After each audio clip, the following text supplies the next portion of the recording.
Ayan mga idol, so ayan, ganyan kami kumain mga idol. Ayan, ganyan na lang mga idol. O diba?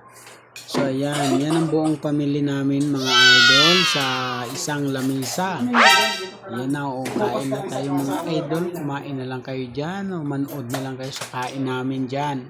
Ayan ang aming pagsalo-saluhan. So ang aming ulam dyan mga idol ay sinabawan na baboy. So ayun ang tawag doon, sinigang ba? Sinigang. Ayan, repolyo ang kanyang sahog, yung kanyang gulay ba, repolyo. Ayan, ganyan ba? Ganyan kami kumain. O, di ba? So ayan, masaya pag nakaipon-ipon sa isang lamesa pag kumain. Ayan mga idol, oo, subo lang ng subo. Walang pansinan pero maingay. Ayan, puno sa kwentuhan yan mga idol.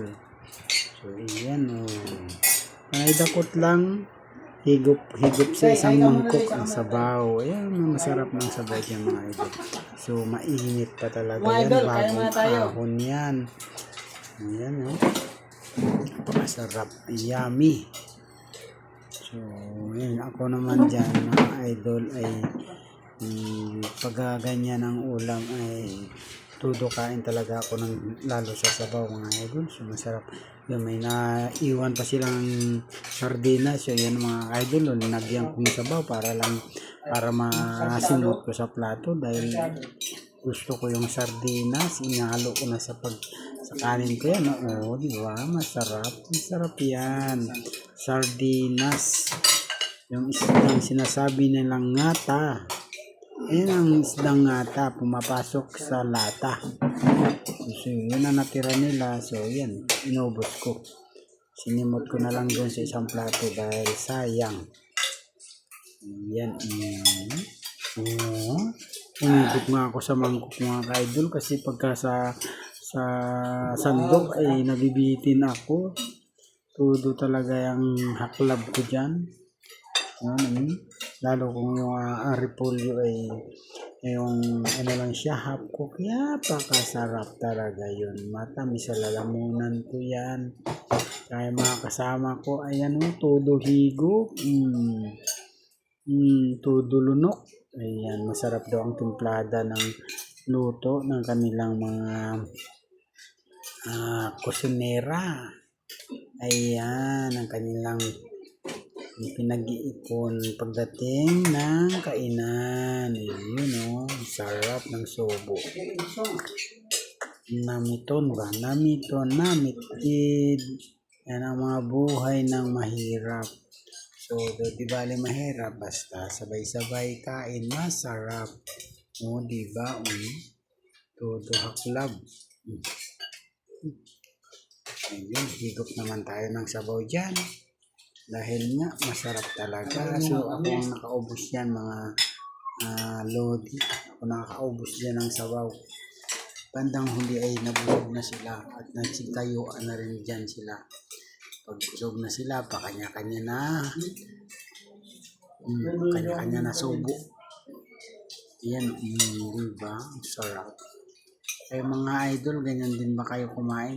Kami kasi ganyan kumain. Yan, pasensyahan nyo na yan. Minsan magulo kami kumain. Kasi, ayan. Todo subo. Kanya-kanya sandok. Kanya-kanya subo. Ano lang baboy? May palingon-lingon pa ako dyan. Kahit mainit, diretso higop na. Kaya nang gusto ng aking labi. Gusto yung mainit-init pa siya, lumalapat sa buhok. Busog na yung isa. Tumayo na, dala-dala na ang kanyang plato. So, ayan. Malaki na ang kanyang tiyan. Pahinga muna, inom tubig. So, ayan, inom na tubig. Sarap, sabay dighay. Ayan, ano ba? Kami na lang ang 3, 4 pa kami natitira sa isang lamesa. So, ayan. Ang isa, paayaw na rin. Yung isa, paayaw na siya. Naginom na rin siya ng tubig. Kami pa dyan, waswas pa dahil hindi pa kami nabubusog pa. Madami talaga ang kain namin dyan dahil masarap yung ulam. Minsan lang Ayun, tumayo na. Umayaw na sa kain. Busog ng kanyang tiyan. Tudo pa kami pakals dyan. Oh, pakals! Shout out nga pala sa mga viewers ko dyan. Idol, mga busog na sila. Ayan. Thank you very much sa support nyo dyan. Tsaka sa mga extra dyan. Thank you, thank you. So, hindi pa natigil. Madami pang kain namin dyan. Inom na rin yung isa. So, dalawa na lang kami. Kami talaga ang mananalo dyan. Kami matitira eh.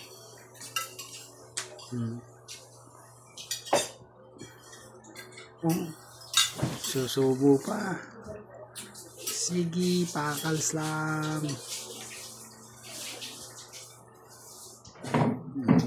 Ayaw ko na nga. Na tayo kain. Busog na ako mga idol. 5 minutes. Yan, thank you very much sa inyo lahat dyan. Iduday garutay. Hindi na kaya. Thank you.